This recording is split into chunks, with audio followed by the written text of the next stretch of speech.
The fate of you who are listening, of nations, of the world, has often hung upon accident or upon decisions that made any other way would have substantially altered the course of human events.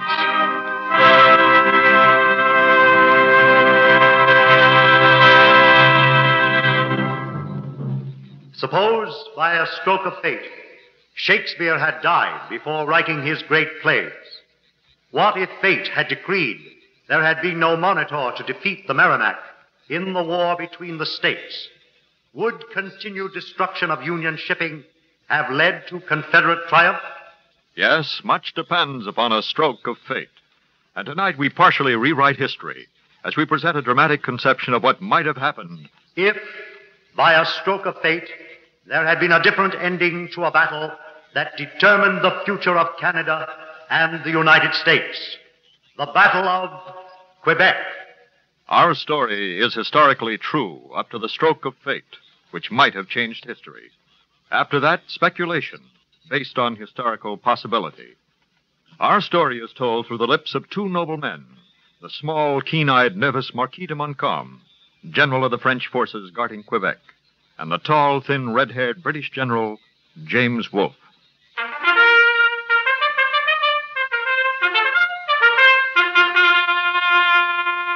It is the year 1759, and I, James Wolfe, have returned to North America as commander of the British expedition whose mission is to capture Quebec.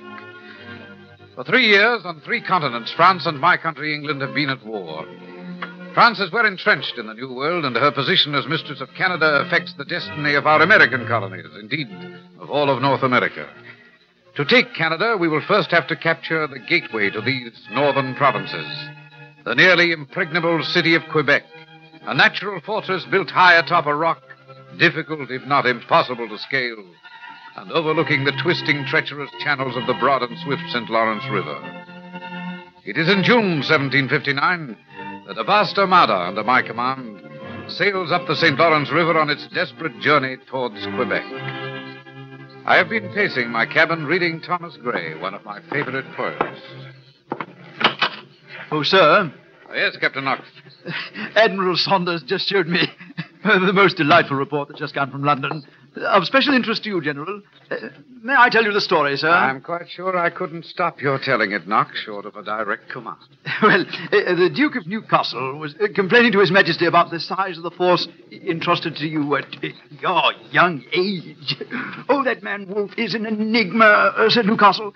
And yet to trust him at the age of 32 with command of 249 ships under 3 admirals, 1,800 of our best soldiers, 17,000 sailors and marines. I am quite familiar with the size of my force, Knox. Yes, sir. Your Majesty, I think that Wolfe is mad. Wolfe is mad. And the king answered. Oh, and now no doubt you will imitate the king. And the king said to Newcastle, sir, mad is Wolfe, mad is he. Well, then I hope that Wolfe will bite some of my other generals. Very amusing. You know, someday, Knox, I hope you'll put your talents as an actor to military use. Yes, sir. Look, Knox, pick up your glasses. Come here. Yes, sir. There. There stands the city on that high rock. Quebec the Inviolate. Look there, Knox. Many thousands of Montcalm's troops ready for us eastward of the city. And to the west, too, no doubt. And Quebec itself, a bastion on a rock no army could ever ascend. I wonder what General Montcalm's plans are for its defense.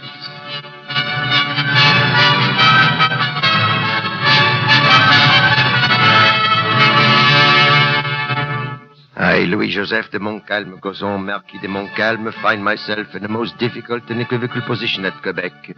My commission as Major General assigns to me only the command of the regular French troops. The military resources of Canada, including the Canadian troops, which forms the greater number of defenders of Quebec, are under the command of the governor, le Marquis de Vaudreuil. I am also unfortunately subordinate to Monsieur de Vaudreuil and subject to his caprices, to his interference in the military defense of the city. And I confess I have but little liking for this man who fancies himself a military genius, but is incompetent. On this July day, accompanied by my aide Bougainville, I hurried to the governor's palace to find the distinguished Governor de Vaudreuil amusing himself. It is our General Marquis de Montcalm.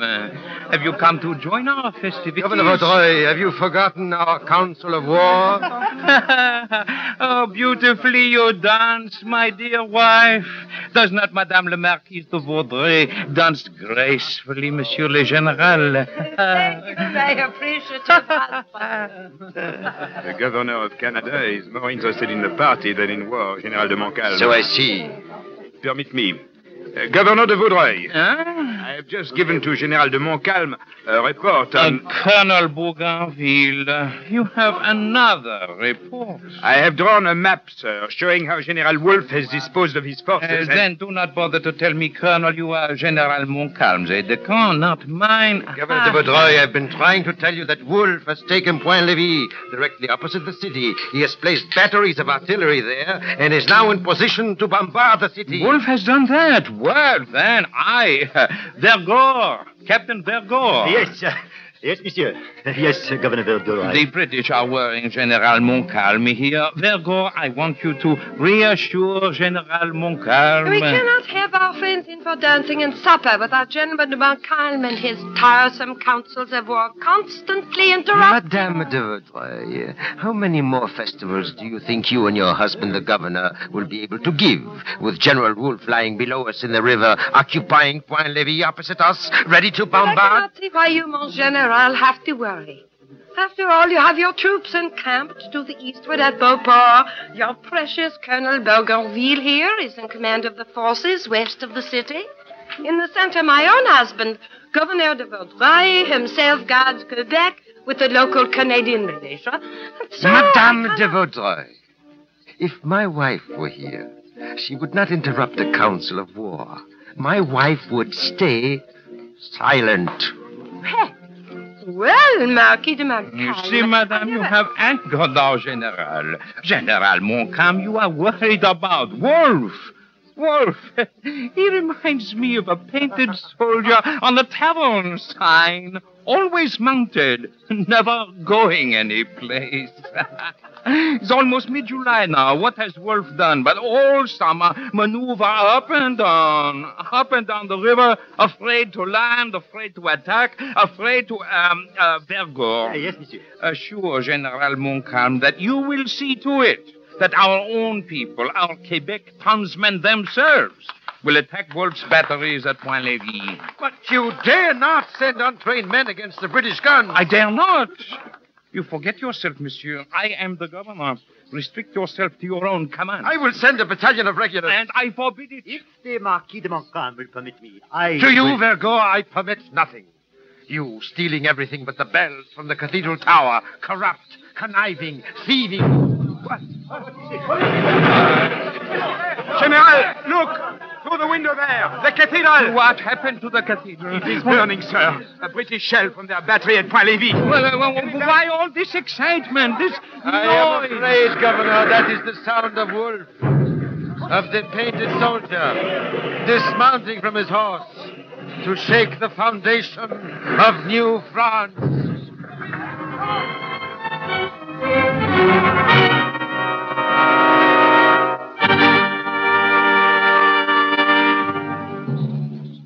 Governor Vaudreuil actually sent untrained townspeople, including seminary students, to attack us at Point-Levis.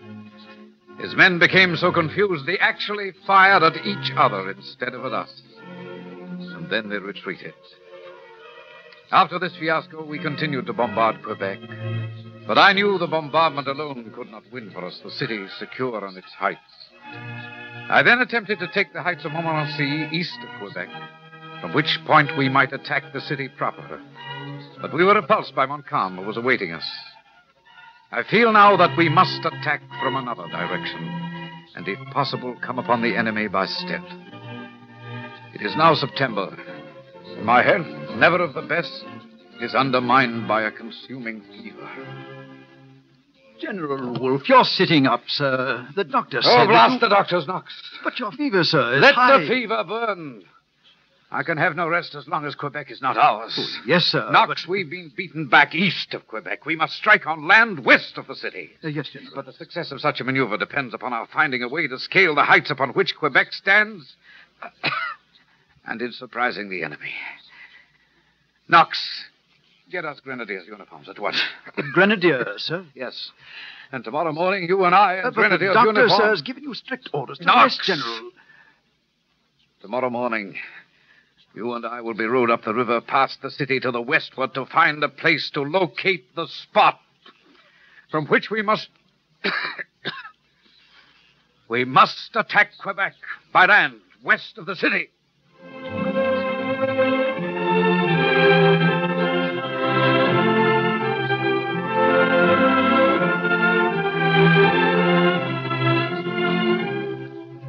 The following day, we are rowed from the east of the city, past the heights on which the city itself stands, and to the west of the city, where I wish to reconnoiter. We are not even challenged by the sentry on guard where the river St. Lawrence narrows. For what harm could one small boatload of men do? All right, Knox. You may stop rowing, men. Let me look at that map again, Knox. Yes, sir. That small landing there, what is it called? The Anse de Foulon, sir. Anse de Foulon. And above it, let me see.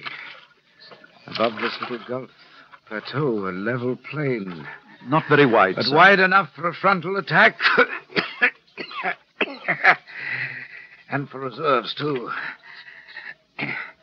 Plains of Abraham. That is it. Look, Knox.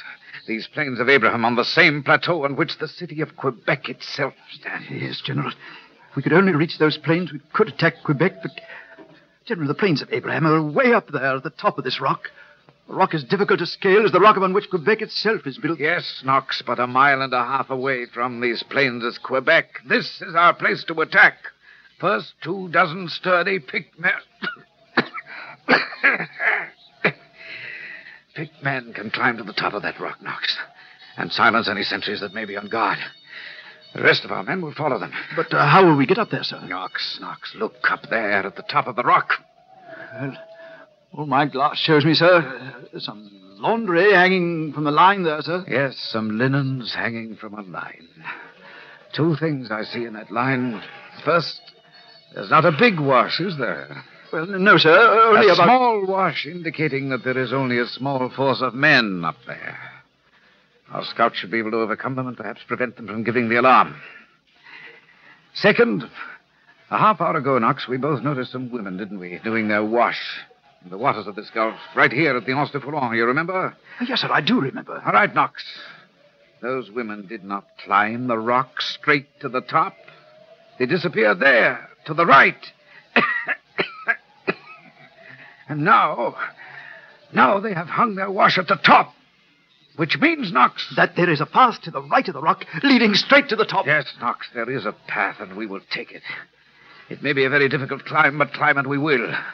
And there, Knox, there on the plains of Abraham, we will give Montcalm his battle. The battle for Quebec.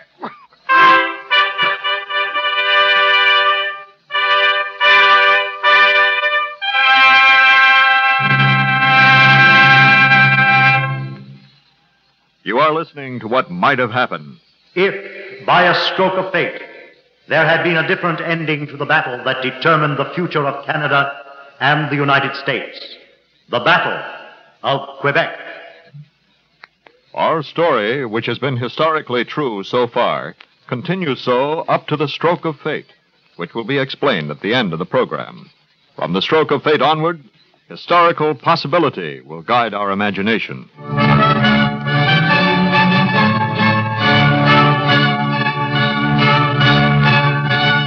It is the night of September 12th. There is something ominous in the air. For days and nights, I have not taken off my boots. I have not been out of my saddle.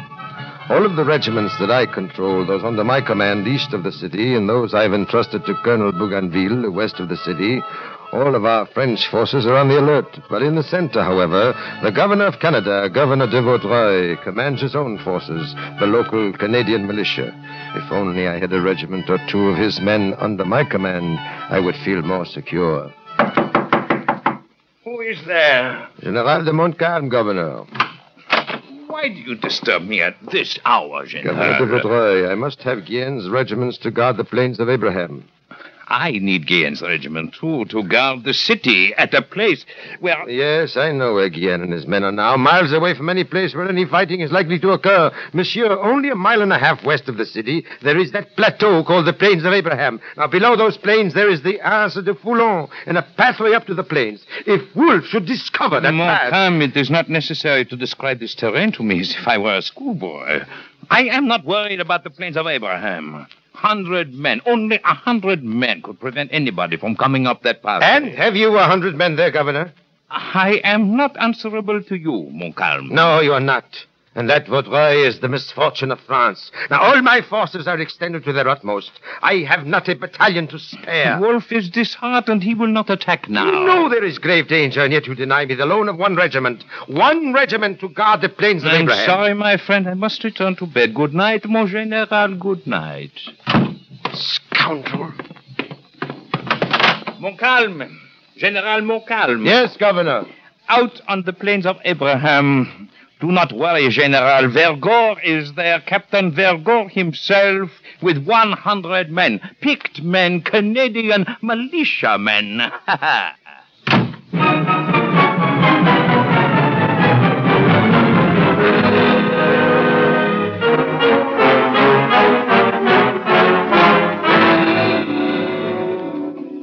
September 12th. It is nearly midnight. 200 of our British boats, transports carrying men, guns, ammunition, supplies, are on their way up the St. Lawrence River for the attack at the Anse de Foulon. There, at that tiny landing on a small gulf, there we plan to scale the heights to the Plains of Abraham, our scouts to overcome the small guard, and then, with the rest of our men following, to bring up our field guns and launch the attack against Quebec itself. But first, at the narrow part of the river, there is a sentry to be passed. He has permitted our small reconnoitering boat to pass before. But now there are 200 boats. That sentry holds in his hands the fate of New France. The wealth of circumstance, the pomp of power, and all that beauty, all that wealth e'er gave, await alike the inevitable hour.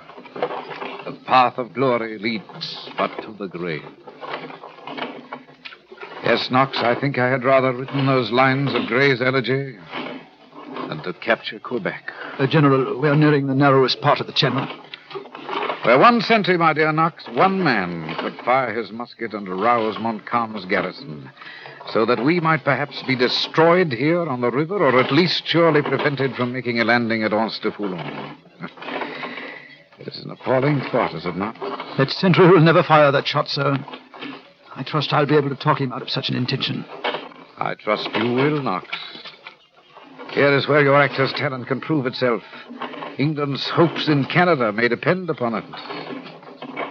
Thank God it's too dark to see our uniforms. This is the place, sir. There, that sentry. One man. Then act, Knox, as never before. You must be an actor for God and country. Chiffons, men. Qui vive? France! À quel régiment? De la Reine! De la Reine? Oui, bête de la Reine! Tais-toi! Les Anglais nous entendront! Oui, monsieur, pardon. Avancez! En avant, mes amis! Start rowing, men. He's letting us through to the narrowest point. I congratulate you, Knox, on that extra touch, warning him he better be quiet or the English would hear him. Now we go straight to the Anse de Foulon. Straight to our attack without further challenge, sir. Yes, Knox, and then on to Montcalm and Quebec.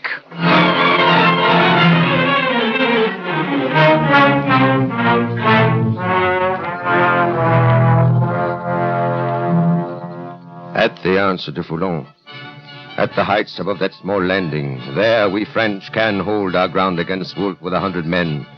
But there, Governor Vaudreuil's man, the stupid, corrupt, lazy Captain Vergor, a worthy subordinate of an unworthy man. There, Captain Vergor has charge of that most strategic post. Colonel Bougainville, commanding my troops west of the city, goes shortly after midnight for a final inspection of all the posts west of the city. Vergor. Captain Vergor. Who cannot let a man sleep? Oh, Colonel Bougainville. To what do I owe the honor of this nocturnal visit? At a time after midnight, when all decent men are abed. Vergor, I am inspecting all the posts west of the city. Yours is the closest and the most important. You are supposed to have 100 men here, and I just counted when I woke them up. Exactly 12. But good Canadian men, Colonel. I have sent the rest to their homes. To their homes? Yes, Colonel. To do the harvesting. And to harvest my crops also. This is September, and...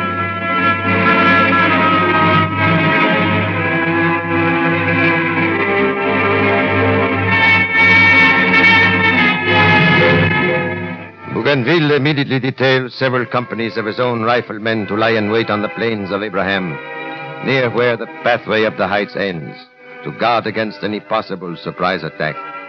If the British should attempt to scale the heights, there are now sufficient of our men to hold them off until reinforcements should arrive. Knox, our advance parties must have reached the top of the heights by now. Yes, sir. Well, then, let us climb up a way. But, sir, would it not be better to at least wait until our advance parties have secured the position on top? Knox, how many... No. Well, we failed to catch the enemy unaware. There are not many of them by the sound of it. Perhaps we can take the plains of Abraham before enough of Montcalm's men arrive to stop us.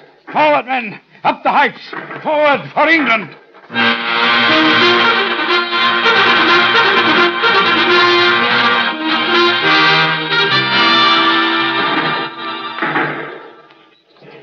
Knox, we're beating them back.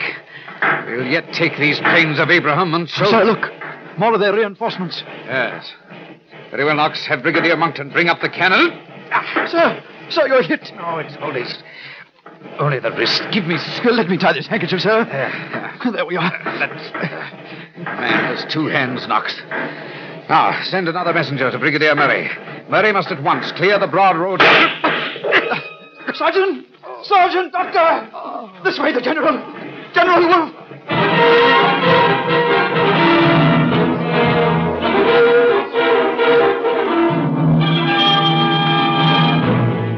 Bougainville's companies have delayed Wolfe's taking of the plains of Abraham.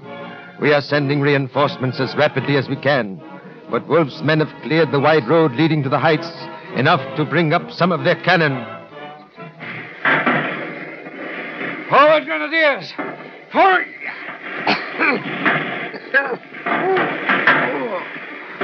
Oh, my chest. Knox, those fellas can shoot.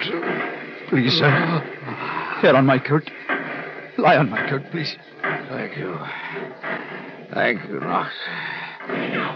Where are Colonel Burton's reserves? Don't talk, sir. Please, you mustn't. Until my last breath, set me up, Knox. Yes, sir. The Lord is my shepherd. I shall not want. I shall not want. He maketh me to lie down in green pastures. The path of glory leads but to...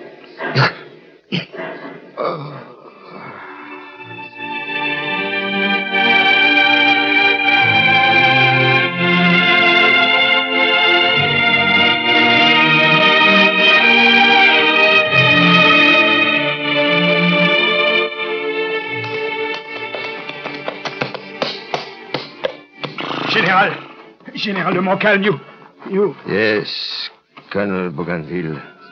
I'm dying. I have confessed to the good father here. Mon General. I've been told that Wolfe was killed, huh? Poor Wolfe, he... They retreat. Huh? See, they retreat. Who retreat? The enemy. They've been routed. General, you've won. You've won. Canada still belongs to France. Then I can die in peace.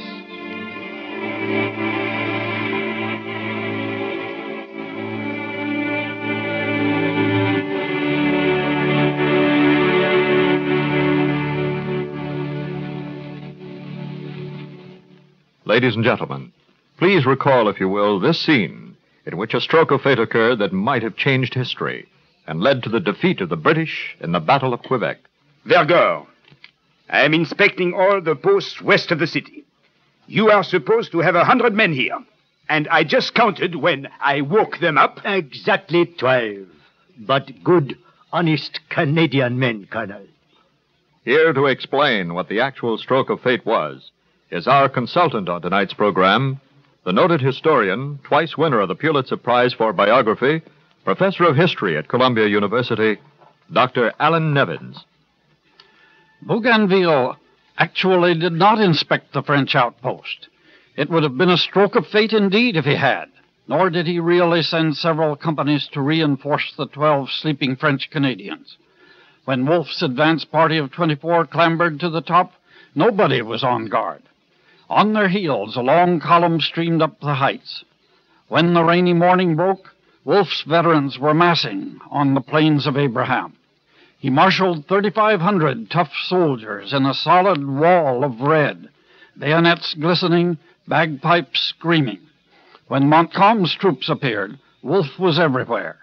Wounded thrice, he roused himself from stupor when an aide shouted, "They run! See how they run!" The French had broken. Quebec was won.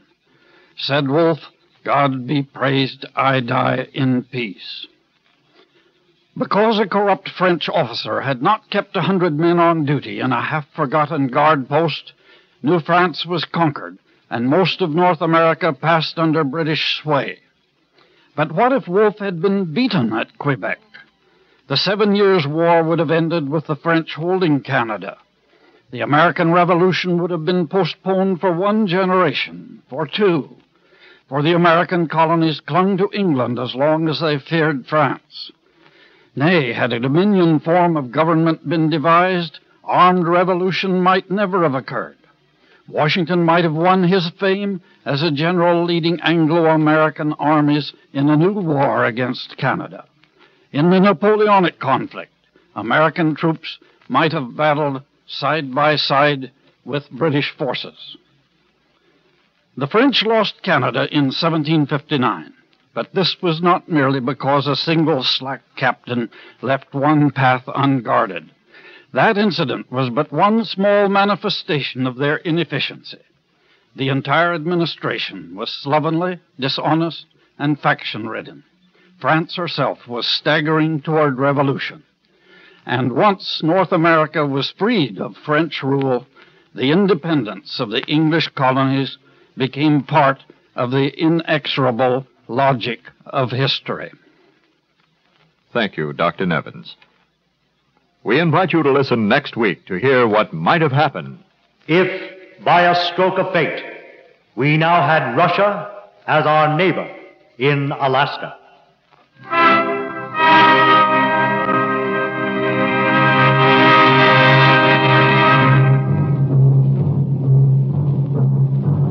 Featured in tonight's Stroke of Fate presentation were Ian Martin as General Wolfe, Joe DeSantis as General de Montcalm, Chester Stratton appeared as Captain Knox, and Kermit Murdoch as Governor Vaudreuil. Others in the cast were Guy Sorrell, Jane Lauren, and James Monks. Your announcer is Lionel Rico. Stroke of Fate is produced by Mort and Lester Lewis in consultation with the Society of American Historians, conceived by Mort Lewis and directed by Fred Way.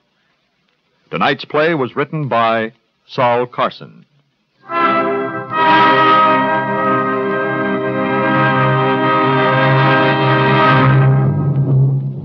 This is the NBC Radio Network.